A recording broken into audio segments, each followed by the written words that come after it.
In news just in now, Cabinet approval has been granted to increase bus fares by 12.5%. Deputy Minister of Transport Ashok Abhava said the minimum bus fares has also been increased to 12 rupees. The Cabinet of Ministers has approved the increase under the condition that bus fares cannot be increased for the next 2 years. Sugandha? Thank you, Sarala. தற்போது கிடைத்துள்ள செய்தி ஒன்றுடன் இணைந்திருக்கின்றோம். Bus கட்டணத்தை 12.5 வீதத்தினால் அதிகரிப்பதற்கு அமைச்சரவை அங்கீகாரம் வழங்கியுள்ளது. இதன் பிரகாரம் குறைந்தபட்ச பஸ் கட்டணம் 12 ரூபாவாக அதிகரிக்கப்பட்டுள்ளதாக போக்குவரத்து பிரதி அமைச்சர் அசோக் அபேசிங்க தெரிவித்துள்ளார். 2 வருடங்களுக்கு பஸ் கட்டணங்களை அதிகரிக்கக்கூடாது என்ற நிபந்தனைக்கு அமைவாக பஸ் கட்டணங்கள் அதிகரிக்கப்பட்டுள்ளன. இன்று நள்ளிரவு முதல் புதிய பஸ் கட்டணம் நடைமுறைப்படுத்தப்பட்டுள்ளது.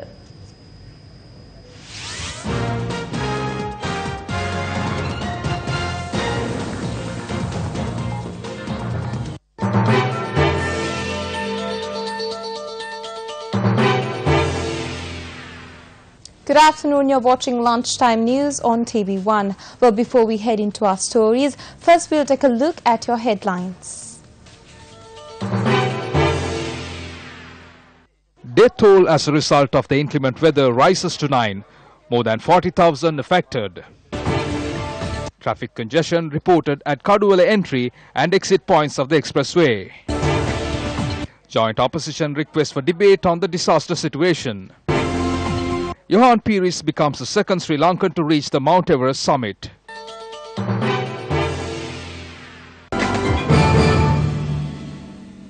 Nine people have died from incidents related to the inclement weather. The Disaster Management Centre said a majority of these deaths are related to lightning. The Operation Director of the DMC, Brigadier Atul Arya Ratna, said more than 38,000 people have been affected by the adverse weather.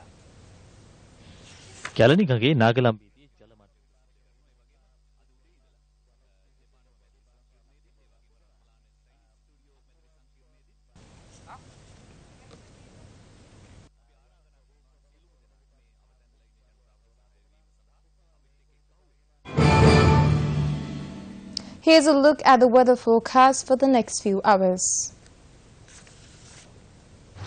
The Met Department says the prevailing rainy condition along with cloudy skies in the southwestern part of the island is expected to continue during the next few days.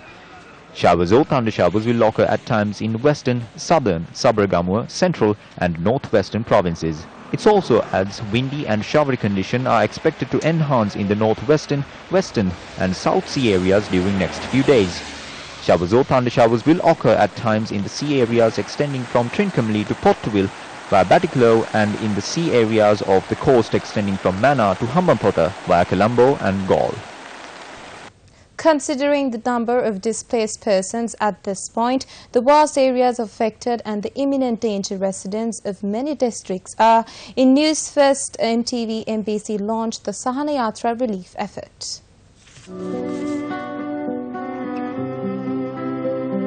We will be collecting specific dry rations to be delivered to impacted areas at our head office in Colombo, that is at 45/3 Braybrook Place, Colombo 2, and also our studio complexes in Depanama and Ratmalana. The items that we are looking to collect are rice, dal, sugar, tea, noodles, canned fish, biscuits, water and sanitary items. For more details on how to contribute to Suhani Yatra, please call 011 4896 896.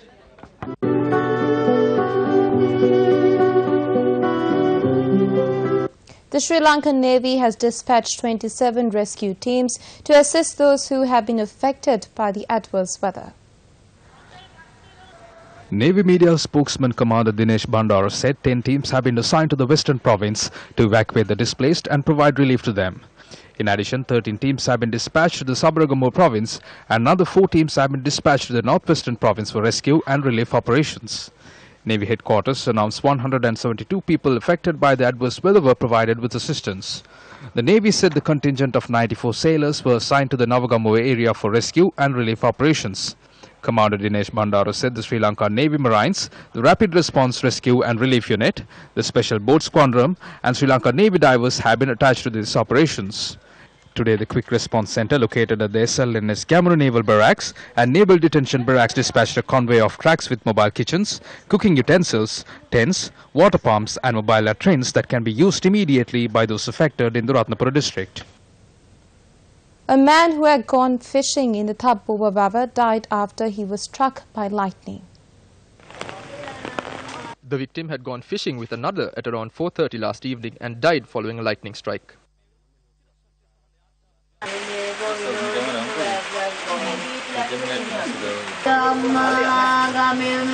The victim was identified as a 32-year-old father of 3 from Abhava.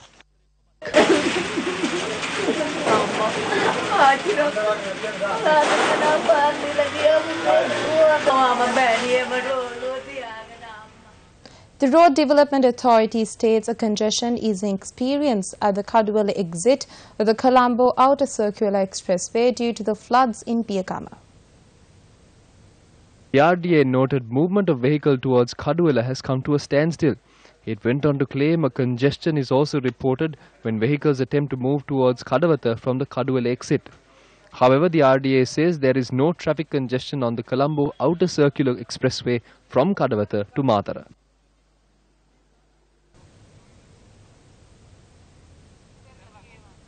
This was the situation this morning close to the expressway entry point in Palyagoda.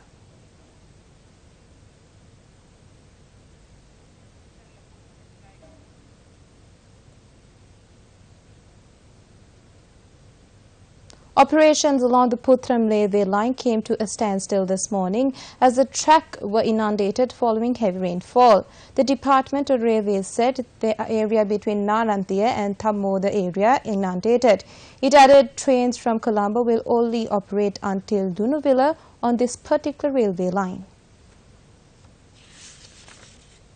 With that, we move on to more local news. Human and animal alike are affected by floods, and at a time the animals are forgotten. The effort made by 3 young men to rescue a dog that was being washed away by floodwaters is currently going viral on social media.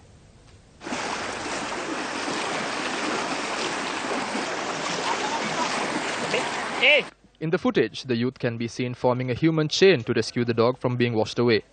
According to these youth, if the dog was not rescued, it would have drowned in the Pansaloya located close by.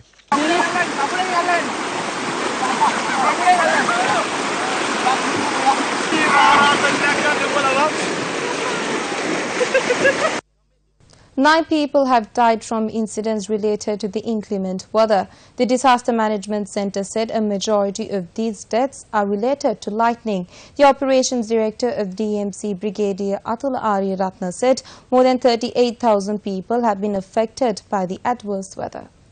The Nagalagam Street river gauge has risen to 5.1 feet in the indicator and its spill level is 5.3 feet.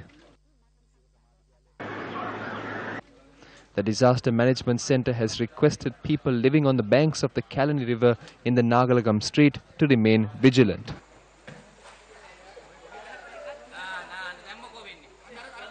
The Nagoda junction in Gaul was completely inundated due to the inclement weather. The area experienced a flood of 3 feet as of this morning. Our correspondent said the police intervened to use a boat to ferry the locals across. The Atumale Road in Gaul is also reported to be inundated. Our correspondents report the Kakirioya has begun to overflow following the inclement weather that battered the Hambantota district. This situation has resulted in a number of low-lying areas to be inundated. Transportation along the Godavanagoda Road, located on the Tangol-Veerakattiya main road, has come to a standstill due to floods. This situation has severely inconvenienced the locals in the area.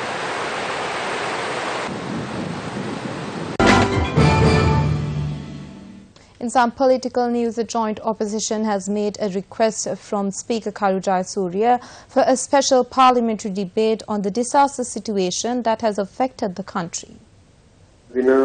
Yesterday, I requested from the Speaker to provide a special debate on the heavy rainfall, floods and landslides that have affected the country, as well as to discuss the increase of prices of petrol, kerosene and bus fares.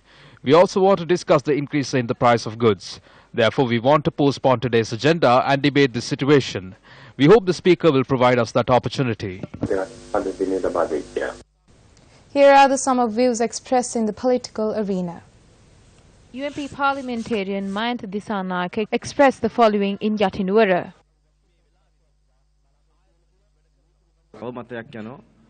There is a rumor that Mahinda Rajapaksa will become the president again. It will never happen. The 19th Amendment to Constitution states that he cannot become the president again. Minister Randit Madhuba Bandara expressed the following remarks in Bibila. The people who looted millions and billions are attempting to topple the government when cases are being filed against them. They have looted from banks, state funds and contracts. I am not aware how much they siphoned off the Bibila Iginiagala road. A group of fishermen from Hambantota have come across a previously unknown species of fish. The fishermen say they were baffled when they noticed such a species of fish was among their catch.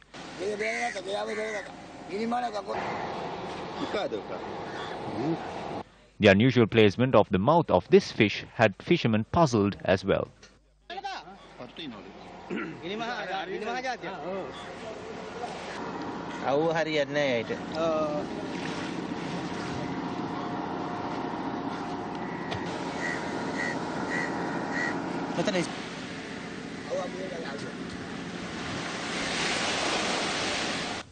Dairy farmers in Anuradhapura allege authorities have not made due payments for months for the milk purchased from them.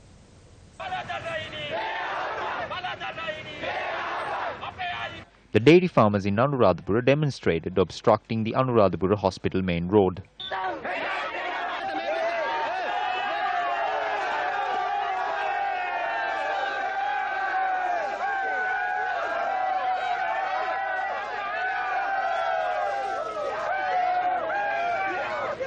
The farmers say that the money has not been settled for the milk that was purchased from them 2 months ago. These farmers claim the government must settle 80 million rupees for the milk purchased from dairy farmers from across the district. The farmers are now helpless because they had already pawned their jewellery. We informed the authorities of this matter, but they always deceive us. We will give 3 days for the government and Minister Vijit Vijay Muni to deposit the due payments. If not, all the dairy farmers will come together and surround the ministry.